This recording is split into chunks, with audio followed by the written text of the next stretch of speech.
গণমাধ্যম থেকে শুরু করে বিভিন্ন সংস্থা খুব জরিপ করে, সাজেশন দেয়, বেশ মুখরোচক বেশ কিছু আলোচনা হয়। বাট আপনারা যদি সেই ঘটনার পরবর্তী ফলো আপ নেন, দেখবেন খুব একটা পরিবর্তন হয়নি।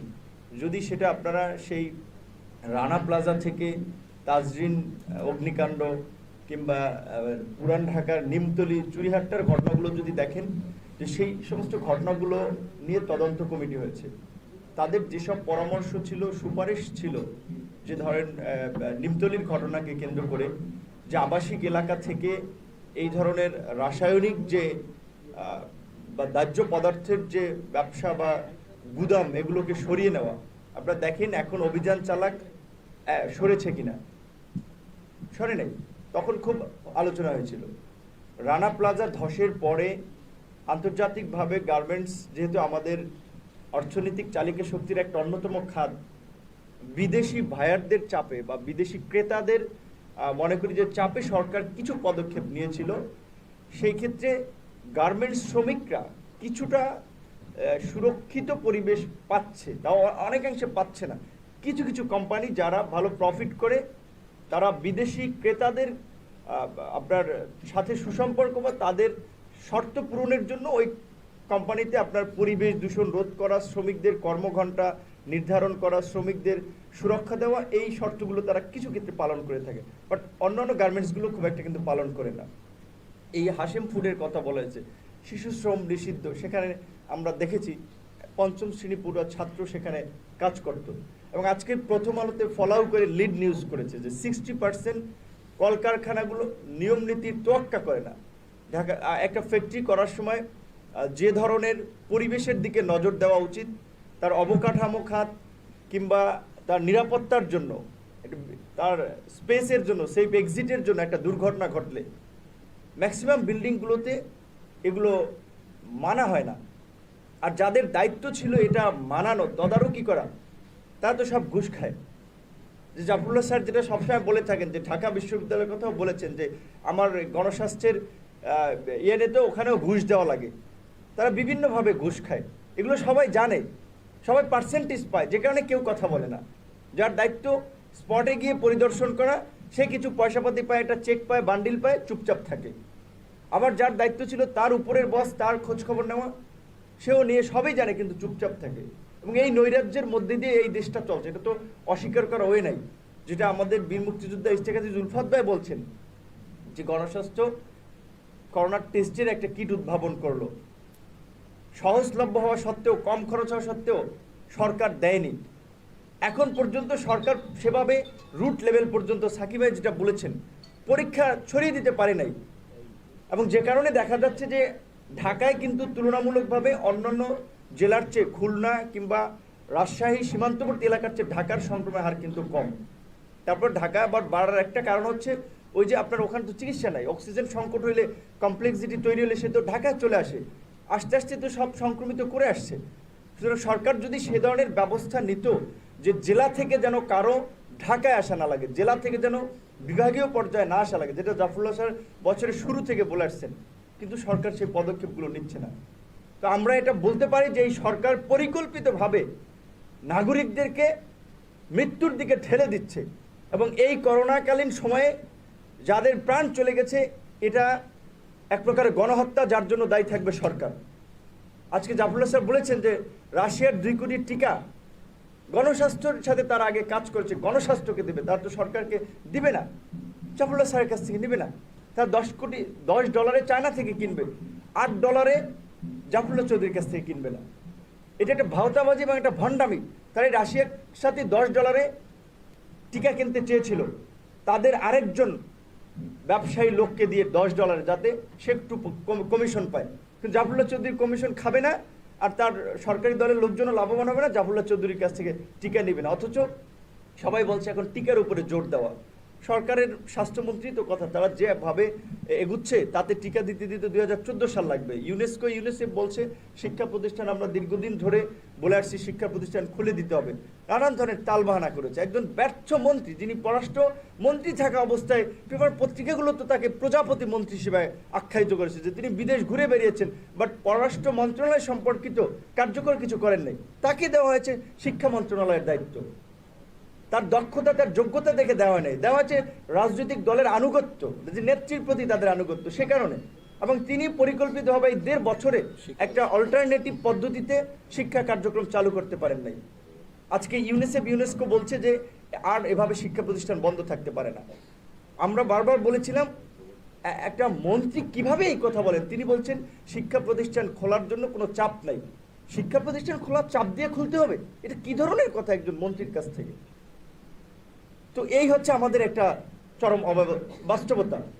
এবং একটা জিনিস আপনারা যদি লক্ষ্য করেন, অন্যান্য সময়ের চেয়ে এই সময়ে রাজনৈতিক দমন পীড়নটা কিন্তু করোনাকালীন সময় বেড়েছে, যেটা বিভিন্ন গণমাধ্যম বলছে যে বাংলাদেশের মতো যে কর্তৃত্ববাদী সরকার আছে, বিনা ভোটের সরকার আছে, তারা খুবই আরও নিজেদেরকে কর্তৃত্বের জায়গায় নিয়ে যাচ্ছে, ব্যক্তিগত নজরদারি বাড়াচ্ছে। তো আমরা এই করোনার মধ্যে দেখেছি তারা ইসরায়েল থেকে ডিভাইস কিনেছে ব্যক্তিগত নজরদারি করার জন্য, রাজনৈতিক নেতাকর্মীদেরকে গুম খুন দমন পীড়ন করছে। এবং আরেকটা আমাদের কাছে আশ্চর্যের বিষয় হচ্ছে, ইদানিং গুম খুন করা হচ্ছে মাদ্রাসা ছাত্র ব্যাকগ্রাউন্ডের কিংবা ইসলামিক লাইনের লোকজনকে। এইটার কারণ আমরা বলতে পারছি না। কিছুদিন আগে একজন আবু তোহা মোহাম্মদ আদনানকে গুম করা হলো, তারপরে আবার এখন আরেকজন মাওলানা আপনার মাহমুদুল হাসান গুনবি, তাকে গুম করা হয়েছে। 4-5টা গাড়ি নিয়ে গেছে দিনের আলোতে, সকালবেলা 8টায়। সেই লোকটা কোনো খোঁজ খবর নাই, কেউ কোনো কথা বলছে না। প্রত্যেকটি গুম খুনের সাথে রাষ্ট্রীয় বাহিনী জড়িত। যদি রাষ্ট্রীয় বাহিনী না জড়িত থাকে, তারা খুঁজে বের করুক এই গুম কারা করছে। তাদের তো দায়িত্ব, রাষ্ট্র তো তারা চালাচ্ছে, তারা খুঁজেও বের করবে না এবং তারা নিয়েও বলবে না। তো এগুলো তো আজকের মানুষ জানে যে কি হচ্ছে দেশে। এইভাবে তারা একটা বিরাজনীতিকরণ প্রক্রিয়া শুরু করেছে, যে ভিন্ন মতের উপরে দমন পীড়ন চালিয়ে মানুষ যেন রাজনীতি থেকে আগ্রহ হারিয়ে ফেলে। আমাদের মোদী বিরোধী আন্দোলন দেখেছেন যে 54 জন ছাত্ররা যে আটক হয়েছিল, তাদের কোনো সুনির্দিষ্ট অপরাধ ছিল না। জাজ সাহেবরাও বলেছেন যে এই মামলায় তো কোনো অভিযোগ নেই। কি চার্জশিটে লেখা আছে, এফআইআরে লেখা ছিল যে তারা দিল্লির দাসত্ব মানে না, ভারতীয় আগ্রাসন বন্ধ চায়, এরকম কিছু প্ল্যাকার্ড উদ্ধার করেছে। মামলার এফআইআরে লেখা, অথচ লয়ার কোর্টে বারবার তাদের জামিন চাইও পাওয়া যায়নি। একটা মেয়ে, 5 জন মানুষ, একটা মেয়ে কারা ফটকে গিয়েছিল দেখার, যেটা মানবাধিকার লঙ্ঘন, আন্তর্জাতিক আইনের এটা একটা অপরাধ। সরকার সেই অপরাধগুলো করছে, যে কারা ফটকে দেখা করতে গিয়েছিল, 5 জনকে আটক করে নিয়ে গেছে। এবং একজনের মা গতকালকে মারা গিয়েছে ভোর রাতে। তার আমরা প্যারোলের জন্য আবেদন করার চেষ্টা করেছিলাম, আমরা পাই নাই। কি অপরাধ ছিল? কোনো অপরাধ না। কোনো রাজনৈতিক তারা হরতাল অবরোধে অংশ নিয়েছিল না। শেখ হাসিনার বিরুদ্ধে আন্দোলন করতে গণভবন ঘেরাও করতে গিয়েছিল, যায় নাই। মোদী বিরোধী আন্দোলন করতে গিয়েছিল। এটা হচ্ছে একটা চরম বাস্তবতা, যে এই দেশে এখন মানে ভারতের নিয়ে কোনো কথা বলা যায় না, ভারতের বিরুদ্ধে প্রতিবাদ করা যায় না। আজকে 54 জন ছাত্রনেতা, যুবনেতা, শ্রমিক নেতা, তারা এখনো জেলে, তাদের জামিন দেওয়া হয়নি। মা মারা গেলেও প্যারোলে মুক্তি দেওয়া হয়নি। তো এইভাবে মানুষকে আপনার হতাশ করে দিচ্ছে যে তোমরা আন্দোলন সংগ্রাম করবো, ওইভাবে ভিতরে ভরে রাখবে। কিন্তু তাই আজকে যারা গণতন্ত্রের সংগ্রাম করছেন, তাদের প্রতি আমরা আহ্বান জানাবো যে আজকে দেশের যে এই নৈরাজ্য থেকে উত্তরণের একমাত্র পথই হচ্ছে দেশে গণতন্ত্র এবং সুশাসন ফিরিয়ে আনা। তার জন্য আমাদের সংগ্রামের বিকল্প নাই। এবং প্রয়োজনে এই করোনাকালীন সময়ে পৃথিবীর বিভিন্ন দেশে যেভাবে জনগণের বিক্ষোভ হয়েছে, আমাদেরকে সেভাবে শুরু করতে হবে প্রয়োজনে। এই যে লকডাউন তারা দিয়েছে, তারা তো তাদের টাকা পয়সার অভাব নাই, তারা তো ভালোভাবে চলছে। আমাদের মতো মানুষ তো কাজের উপরে ডিপেন্ডেবল, যে 5.5 কোটি মানুষ, তারা তো একদিন রিক্সার প্যাডেল না ঘুরলে, ভ্যান না চললে, বাস না চললে, টেম্পু না চললে তাদের আয় রোজগার নাই। সরকার কি কাউকে দিয়েছে 10,000 টাকা, 5,000 টাকা মাসে? সবাই প্রস্তাব করেছিল যে আপনারা লকডাউন কার্যকরের জন্য অন্তত তাদেরকে নগদ, কারণ ওই তাদের দলীয় নেতাকর্মীদের মাধ্যমে ওটা তো ভাগবাটোয়ারা করতে করতে শেষ, মানুষের হাতে যে আর পৌঁছায় না। 2,500 টাকা সামান্য। এটা তো আমরা দেখেছি যে ইউপি চেয়ারম্যান, উপজেলা চেয়ারম্যান, তাদের আত্মীয় স্বজন, তাদের স্ত্রীদের নামেও ওখানে লিস্ট থাকে। তো এই ধরনের মানে হচ্ছে সেই বঙ্গবন্ধুর কথাটা বলতে হয় যে 74 সালে তিনি যখন বলেছিলেন যে আমি যা ভিক্ষা করে আনি আমার চাটার জল খেয়ে ফেলায়। তো আজকে সেই চাটার দল ফুলে ফেপে উঠেছে এবং এই চাটার দলের পরিধি এত বেড়েছে এখন কেউ কন্ট্রোল করতে পারছে না, যে কারণে এই চাটার দলের সরকার দিয়ে কাজ হবে না, এখন জনগণের সরকার প্রতিষ্ঠা করতে হবে।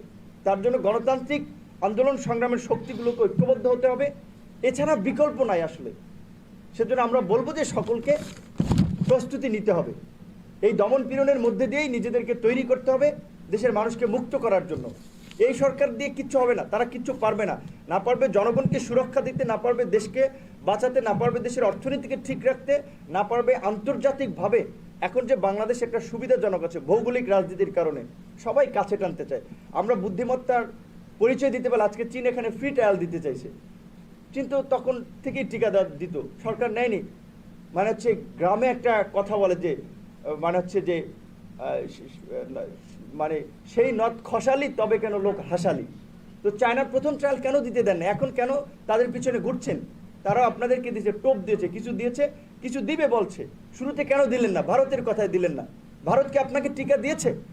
আপনার ক্ষমতায় থাকার জন্য ভারতের গোলামি করে বাংলাদেশের মানুষকে জিম্মি করছেন, আম পাঠাচ্ছেন, আর একদিকে ওইদিকে খুলে দিচ্ছে, পানি ছেড়ে দিচ্ছে, মানুষ ডুবে মরছে। পরশুদিনও সীমান্তে একটা লাশ পড়েছে। আপনারা এই নতজানু কূটনীতি দিয়ে কি অর্জন করতে পারছেন? কিচ্ছু পারেন নাই। দেশের মানুষকে সর্বনাশের দিকে নিয়ে গেছেন, আজকে স্বাধীনতা সার্বভৌমত্বকেও বিপন্নের দিকে নিয়ে গেছেন। আমরা এই সময়ে এটা বলতে চাই, এখন সরকার বলে আমরা যে এই সময় রাজনীতি না, মানুষকে বাঁচানো দায়িত্ব। আমরা তো অনেক আগে থেকে বলছি, ভিন্ন মতের জায়গা থেকে আমরা একটা জায়গায় সে কাজ করার চেষ্টা করছি। জাফরুল্লাহ স্যারের তার গণস্বাস্থ্য থেকে তারা মানুষকে সহযোগিতা করেছে, সাকিবের তার দল থেকে করেছে, আমরা আমাদের জায়গা থেকে করেছি এবং এখনও করার চেষ্টা করছি। কিন্তু সরকার তো কারো কোনো পরামর্শ নিচ্ছে না এবং আমাদেরকে তো কাজেও লাগাচ্ছে না। আমরা তো বলছি দেশের মানুষের জন্য, বৃহত্তর স্বার্থের জন্য আমরা সবাই ঐক্যবদ্ধভাবে কাজ করতে চাই, কিন্তু সরকার কি কারো কথা শুনছে না, কারো পরামর্শ নিচ্ছে না।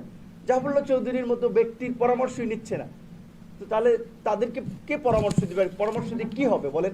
বুয়েটের শিক্ষক তারা বলছে এই যে অটো রিক্সাটা বন্ধ করলো, এগুলো বুঝতে হবে বাংলাদেশে বাণিজ্যিক আগ্রাসন। এটা ভারতীয় আপনার ওই যে 3 হুইলার 4 হুইলার এই ব্যবসাকে প্রসারিত করার জন্য এটাও একটা আগ্রাসন, যে আপনার এখন দেশীয় মেড ইন বাংলাদেশ এটাকে ধ্বংস করে দেওয়া। যেহেতু ওটার চাকা, টায়ার, টিউব, বিভিন্ন ব্রেক এগুলো দেশে কিছু তৈরি হচ্ছে, এটাকে বন্ধ করে দেওয়া। ওইটা বুয়েটের শিক্ষকরা বলছে যে প্রয়োজনে আমরা এটার ব্রেক, স্পিড, গতি নিয়ন্ত্রণ করার জন্য এটার আধুনিকায়ন করতে পারি।